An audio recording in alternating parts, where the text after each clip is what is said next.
Statement वाला question है। यहाँ पे दो स्टेटमेंट गिवन है। पहले में कह रहा है कि फ्रिंज विथ रेड लाइट का मोर होता है कंपेयर टू वायलेट, एंड दूसरे में कह रहा है कि फ्रिंज विथ डायरेक्टली प्रोपोर्शनल होता है वेवलेंथ के। तो इस क्वेश्चन में डेरिवेशन का तो कोई नीड नहीं है, आपको तो फॉर्मूले से ही अप्रोच करना होगा। फ्रिंज विथ का फॉर्मूला सीधा याद करके जाना होता है एग्जाम में, डी लैम्डा बाई डी होता है।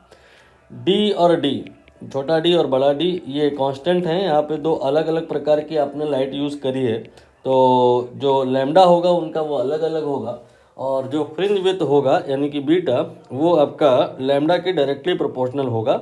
और इसीलिए जो रेड लाइट की अगर हम बात करें, रेड लाइट का जो लैम्डा होता है वो ज़्यादा होता है compare to violet. Due to that red light का जो बीटा होगा वो ज़्यादा होगा।